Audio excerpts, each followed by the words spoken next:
Libre office base पर इस spoken tutorial में आपका स्वागत है। इस ट्यूटोरियल में हम डेटाबेस डिजाइन पर निम्न विषयों के बारे में सीखेंगे।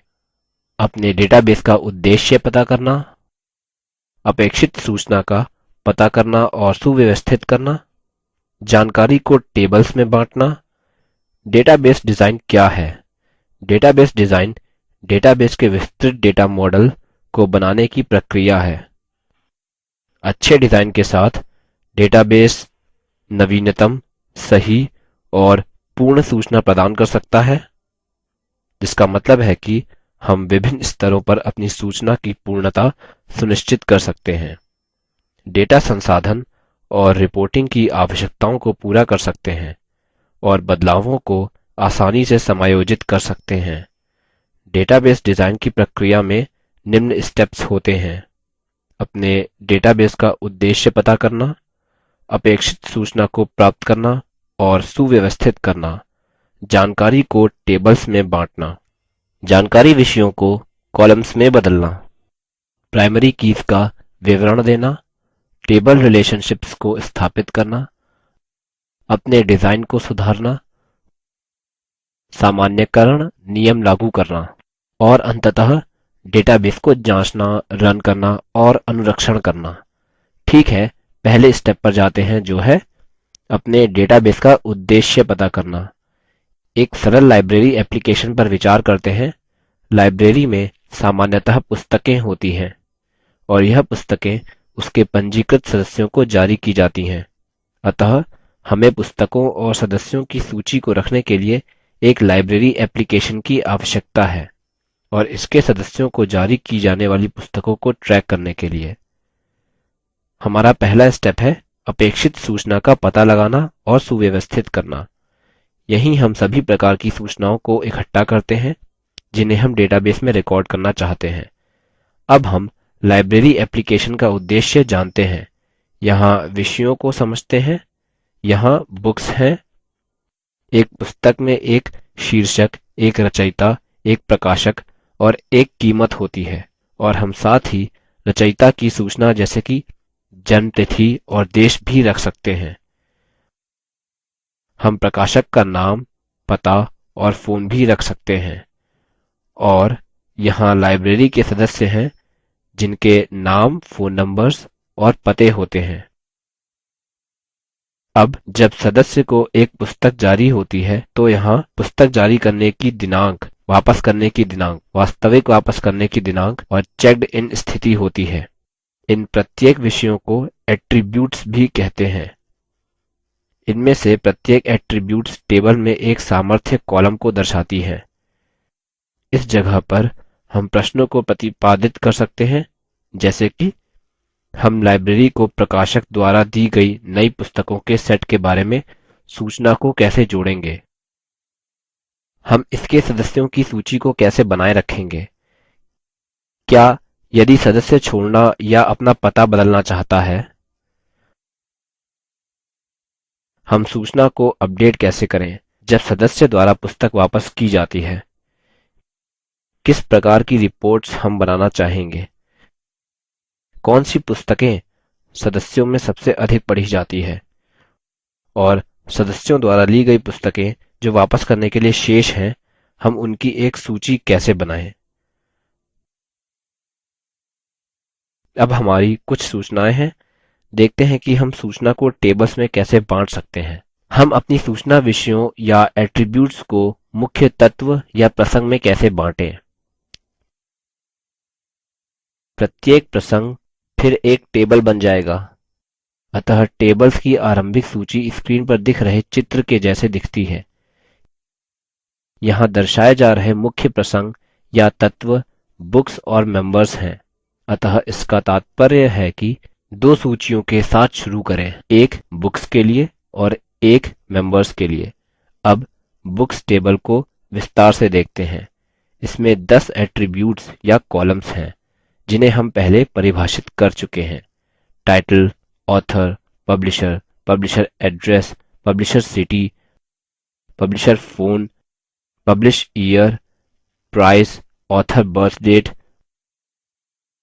और ऑथर कंट्री। अब देखते हैं कि इस टेबल में डेटा कैसे प्रदर्शित होता है। ध्यान दीजिए, प्रत्येक रो या रिकॉर्ड पुस्तक उसके रचयिता और उसके प्रकाशक की सूचनाएँ रखते हैं। अब इस डिजाइन में दो त्रुटियां हैं। यहाँ एक ही रचयिता और प्रकाशक की कई पुस्तकें हो सकती हैं, अतः हम देखते हैं कि रचयिता का विवरण और प्रकाशक का विवरण कई बार दोहराया गया है, जो कि कंप्यूटर की डिस्क स्पेस बर्बाद करता है। और इस डिजाइन के साथ दूसरी समस्या यह है कि यह डेटाबेस में अनियमितता उत्पन्न करने के खतरे को बढ़ाता है। अब एनोमली क्या है? यह डेटाबेस में केवल एक एरर या असंगति है। यहाँ तीन प्रकार की एनोमलीज होती हैं। पहले को इंसर्शन एनोमली कहते हैं, जो कि तब हो सकता है जब नया रिकॉर्ड प्रविष्ट करते हैं या जब कुछ एट्रीब्यूट्स बिना अन्य एट्रीब्यूट्स की मौजूदगी में डेटाबेस में प्रविष्ट ना हो सकें। उदाहरणस्वरूप, हम मानते हैं कि यहाँ पेंगुइन नामक एक नया प्रकाशक है। अब हमारा डिजाइन हमें पेंगुइन प्रकाशकों की सूचनाओं को प्रविष्ट करने की अनुमति नहीं देगा, जब तक हमारी लाइब्रेरी इसके द्वारा कम से कम एक पुस्तक को नहीं रखती। दूसरे को डिलीशन एनोमली कहते हैं, जो कि रिकॉर्ड को मिटाते समय होती है। यहाँ डेटाबेस में रो या रिकॉर्ड का डिलीशन हमारी इच्छा से अधिक सूचनाएं डिलीट कर देता है।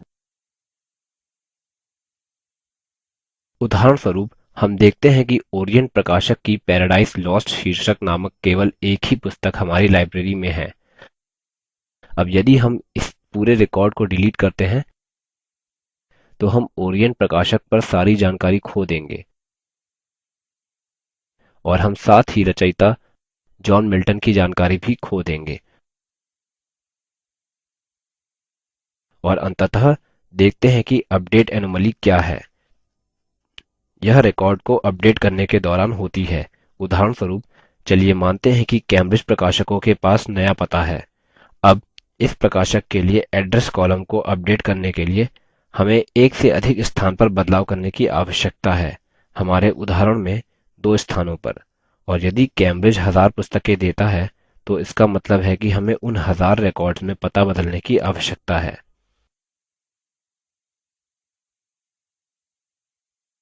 और हो सकता है हम अनजाने में एक स्थान पर पता बदलें किंतु अन्य स्थानों पर इसे बदलना भूल जाएं। अतः इसकी वजह से जानकारी सही नहीं होगी और फलस्वरूप डेटा पूर्णतः खो जाएगा। हम इन समस्याओं को कैसे हल करें? हमें फिर से डिजाइन करना होगा जिससे कि हम प्रत्येक तथ्य को केवल एक बार रिकॉर्ड करें। यदि एक ही जानकारी एक से अधिक स्थान पर दोहराई गई है तो हमें उस सूचना को एक अलग टेबल में रखना चाहिए। चलिए देखते हैं कैसे। अब हमने बुक्स टेबल को बुक्स, ऑथर्स और पब्लिकेशंस में बांट दिया है। ध्यान दीजिए कि प्रत्येक टेबल में कॉलम्स केवल उस तत्व या प्रसंग के तथ्यों को रखता है। इस प्रकार से हम प्रकाशक की जानकारी पब्लिकेशंस टेबल में केवल एक बार रिकॉर्ड कर सकते हैं। उसी प्रकार से अलग ऑथर्स टेबल के होने से रचयिता की जानकारी को केवल एक बार रिकॉर्ड करने की अनुमति मिलती है। और अगले ट्यूटोरियल में हम देखेंगे कि कैसे हम इन टेबल्स को बुक्स टेबल्स में वापस जोड़ सकते हैं। इसी के साथ हम लिबर ऑफिस में डेटाबेस डिजाइन के पहले भाग के इस ट्यूटोरियल की समाप्ति की ओर आ गए हैं। संक्षिप्त में हमने डेटाबेस डिजाइन में निम्न विषय सीखे: अपने डेटाबेस का उद्देश्य पता करना, अपेक्षित सूचना का पता लगाना और सुव्यवस्थित करना, जानकारी को टेबल्स में बांटना। Spoken tutorial project talk to a teacher project का हिस्सा है। यह भारत सरकार के MHRD के ICT के माध्यम से राष्ट्रीय साक्षरता मिशन द्वारा समर्थित है। यह प्रोजेक्ट spoken-tutorial.org द्वारा संचालित है। इस पर अधिक जानकारी निम्न लिंक पर उपलब्ध है। IIT बॉम्बे की ओर से मैं रवि कुमार अब आपसे विदा लेता हूँ। हमसे जुड़ने के लिए धन्यवाद।